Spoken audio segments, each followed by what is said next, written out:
Hello, my name is Ray. Oh wait, where are we talking? Here? This one? This one? Hello, my name is Raydio. We're here at Bandai Namco. I'm joined by my friend Wynn. Hello. Hi, guys. And we also have Athletics here, our indie rock, post-rock band all the way from New Jersey, United States. We're very happy to have you guys, have you boys here. How are you doing today? Thank you for having us here. Very good. Yeah, well, we're happy to have you. First, let's just get some basic questions out of the way. I kind of want to understand a little bit more about your band, and especially the Chinese audience wants to know a little bit more. Can you tell us just some basic information about yourself and your band? So we formed in the town that John, myself, Garrett, and Jimmy went to college in Oneonta, New York in 2008.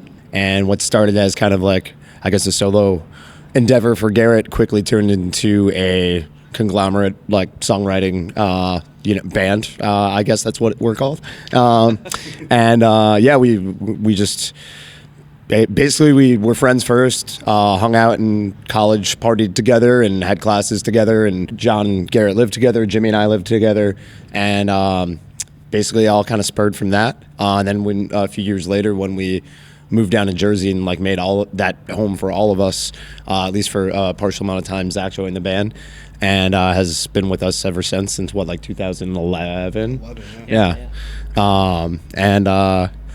That's basically the origin story gist of it. Excellent. Friends first, and just happened to enjoy writing music that much together, and we're still doing it now all these years later. Excellent. Yeah. So tell us about the name Athletics. Are you guys like secret athletes, in the Olympics? Tell us about this name. It's kind of the opposite, actually.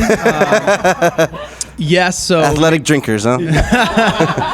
In a former life. Maybe for me, at least in high school, hung out with some of like the athletic teams, but not so much myself. So it was sort of just like the duality of music and sports and things like that, and how those two worlds collide. And I genuinely just kind of thought it sounded cool as like a one-word band name. Yeah. So had the idea, stuck back there. In 2008, all the band names were taken, so Athletics was available. Yeah. So you guys have been around since your first album released in 2010, which is Why Aren't I Home, correct? Yes, correct. Can you tell us how has the band changed and evolved since you first conceived? Yeah, good question.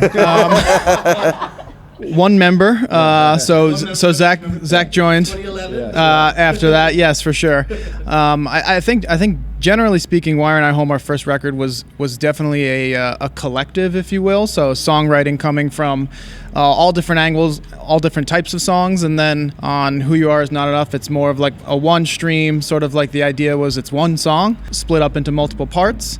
And now with Zach in the band, we've kind of gone back and we're working on new music now, and it's moving back towards a collective where contributing ideas have different themes and different things, so we expect some of the new music to kind of move more in that direction. Okay. And I'd say just generally matured as people, like lived lives. We've been very unactive for a long time, and sure.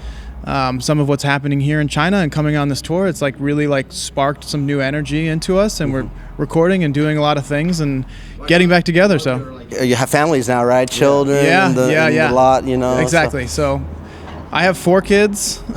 Jimmy has 2 kids. Married. John's got a girlfriend. We're all doing careers and other things. So we have our little tagline of part-time post-rock, and that's genuinely what it is. Yeah. And like Howie said, we're friends first and bandmates second, probably. Excellent. So tell us about how you guys write music. Do you guys come up with ideas separately and bring them to the table, or do you all just kind of like set a day, spend a couple days together, and crank out some tunes? Like what's the method? Yeah, both. I think more so the previous. So we come up with ideas, we share them. A lot of times, like online, we'll track demos and ask each other to write parts, or in some cases, learn parts that have already been written. And then we have a few songs like "See You" was kind of like in a room, just came out, and we have a couple new songs that were in a room and just kind of came out. So well, that's excellent. Yeah. That's excellent. So tell us about some of your albums have been described as, or for audiences, have really had a strong emotional impact for some of the albums, especially like "Who You Are Is Not Enough." A lot of fans online have just talked about how emotionally driven this album is. Can you tell us what is kind of the emotional message you're trying to send, especially with an album like this? Yeah, I mean, absolutely. I think that it's the same for us, right? So it's coming from a place of truth, and for us, I think it was all experiencing loss in different ways, and writing this music and playing it together is sort of a form of therapy that we do for ourselves. Yeah. And I think people finding that connection, like, it means a lot to us. I think, like, above all else, like, that's probably the most important thing to us. Yeah. We've never tried to, like, go out there and say, oh, we just want to make music and go on tour and do shows and live that lifestyle. It's like, we're going to make what we make, and, like, we hope people accept it, because it's very, I feel it's very genuine of what we're feeling, yeah. And now that you've experienced a loss, and now you're experiencing a lot of gains in your life, you feel like the music's going to change and be a little bit different, and as far as your emotional message. Some of the. You're like, So we released a single this month. Yeah. And it's titled 6. It's sort of a continuation of who you are, and it actually is more about revisiting everything that we sort of felt on that record, and how some of those things sort of stick with you for a long time, and you have to really, like, adjust yourself and your center and live with things more permanently when you experience, like, large or traumatic losses. But I'll let the other guys talk. Some of the other new songs have different themes for sure. So yeah, to kind of add on even before that to what Garrett said, the way we like the emotional connection that people have listening to this being, like, the most important part for us, and what we're most thankful for. That's how we can. I think I can speak for all of us. Like, that's how we consume music too. When you find an artist or a band and latch onto it and really, like, connect to it on an emotional level, and not just like, oh, this is a cool song with a catchy chorus. Like, really dig into the lyrics. Really, as songwriters, like, dig into the songwriting. Not that anybody has to go that deep. You can just be a fan of music itself, But I think that's, like, a very cool part about how much connection people feel with our band, and particularly Who You Are Is Not Enough. I think that means the world to all of us, for sure. Excellent. So you have put out a couple singles in the last couple of years. I want to know when can we expect, like, a next full album? So yeah, I guess we can set. We released 6. We want to know today. Yeah. We want to know exact date and time. We never stopped writing, stopped making music. Just as Garrett said, we've been living different lives amongst being friends and being in each other's lives, but just not in the way of a band for a little while. So we have songs that we started writing 10 plus years ago, that never, and the ones that never left our heads, and the demos kept, even if it took a year in between, like, the demos kept getting worked on and added to. Those songs, that collection of songs, will make its way out to the world sometime soon. Can't say when, but 6, the single that was released just a couple weeks ago, that will be a part of it. And we're really excited for what we've been doing over the last, like, 6 months. And well, we're happy to have a preview, Yeah. And truthfully, we were just talking about on the way here, this trip very much inspired us to get this done. We always wanted to, but it kind of lit the fire, and we're, like, very, very thankful that that was an inspiration to, like, let's finish these songs. We don't know if they'll, we just want to have the, hope that people have the same connection with them as they did our previous stuff. And as Garrett said before, we're not trying to do anything other than make music we're proud of, and hope that somebody can connect with it on whatever level they need. Excellent. Yeah. One of the cooler parts and one of the cooler aspects about the new record is Jimmy has actually been at the helm of recording the whole record. We've been doing everything ourselves. So the whole thing started back in 2017. I think you tracked drums. Yeah. And, it's just been a very slow and steady progression since. But, like Howie said, with this trip happening, like, we are almost done recording. Like, tracking's almost finished. And then, Yeah, that's a big number. 90%. That's Yeah. a big number. So it's pass. we're a lot farther along, I think, than we'd like to admit. Yeah. Just with the nervousness of putting out new music after so long. But it's been really great, and Jimmy's been absolutely amazing to track with, and it's been a very incredible process. So, yeah. I promise not all of the songs are named Roman numerals this time around. We began the writing process here in 2015, so not too long until it's going to be like 10 years in the making with this record. So, but we're excited about it. Okay, excellent. Really, just like during the pandemic, I spent a lot of time really learning everything about recording music, and I was like, if you guys want to give me a shot, let's finish this thing. So that's kind of how it happened, and they're all so talented. It makes it easy. Wynn has a couple questions she's going to ask too. Is there any differences compared to the U.S. audience and compared to China's audience? Definitely the size or the amount of people, for sure. Welcome to China. Everyone's been really welcoming and kind, and like I feel like we get to talk to every single person that has come to a show, which is awesome. It feels like a really amazing experience, and we're all kind of blown away. So yeah, I think too, like New Noise China has been amazing, and they've just made this run so smoothly. A lot of the tours we've done in the US we set up ourselves.